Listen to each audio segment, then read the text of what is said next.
राज रास्ता को ओह्लाई प्रतिवाद कले चाषी। चाषी को मारनी कुकुड़ा मार क्षतिपूरण दियो सरकार। पिपिलीर कुकुड़ा चाषी एभली प्रतिवाद करी पिपिली दुर्गादासपुर एकाठी होइचंती चाषी माने।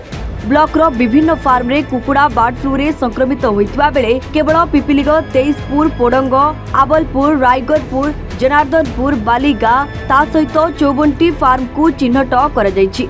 या छड़ा पिपिलीर अन्य फार्म गुड़िकरे दैनंदिन शह शह संख्यार कुकुड़ा मरुवा बेले एही फार्म गुड़िक संक्रमित होइतिले मध्य एही कुकुड़ा फार्म को संक्रमित फार्म घोषणा करबा पई दाबी रखिछंती चाषी।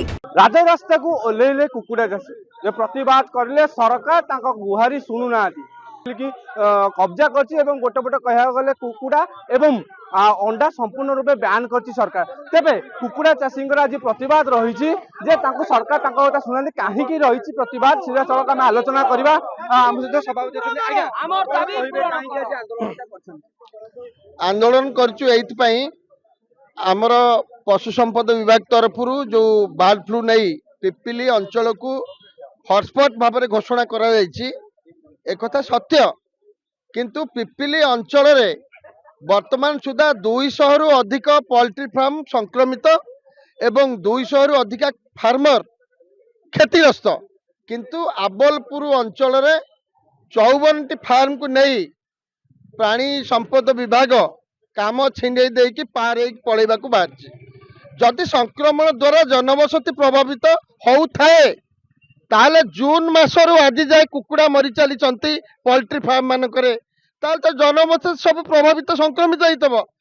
एठेई जो प्राणी चिकित्सा विभाग अच्छी एवं विभागीय अधिकारी अच्छा स्थानीय कौन से चाषी अभियोग को कर्णपात करना पोल्ट्री फार्म ता बाटरे तांकर गोटे नामक मात्र अनुष्ठान एठी सीए तांको बाटरे।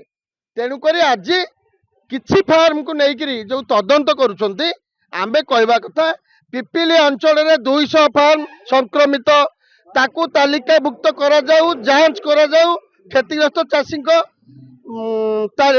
तालिका प्रस्तुत करा जाऊ। शुणु डेलांग रे 80 फार्म संक्रमित, कोणास 75 फार्म संक्रमित, पुरी सदर 30 फार्म संक्रमित, 45 फार्म निमापड़ा संक्रमित।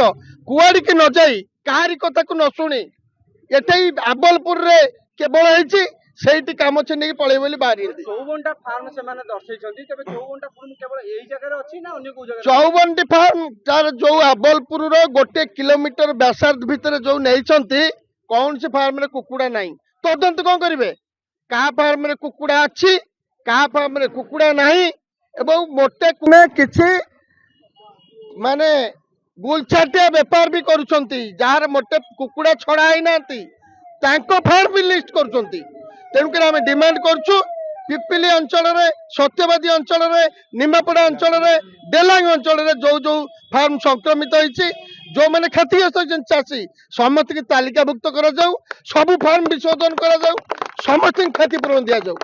नियति बाबरे हम पाखे मध्ये आउ जने चाषी हम ताको आंदोलन करिया जे कोन कहिबे आपण केते फार्म वाला केते चाष करछन? मोर 3000 कुकुड़ा फार्म जे आपण कुकुड़ा अछि कुकुड़ा सब जगह मर जाइंती एबे जस्ट 4 दिन तळे सब जगह मर जाइंती।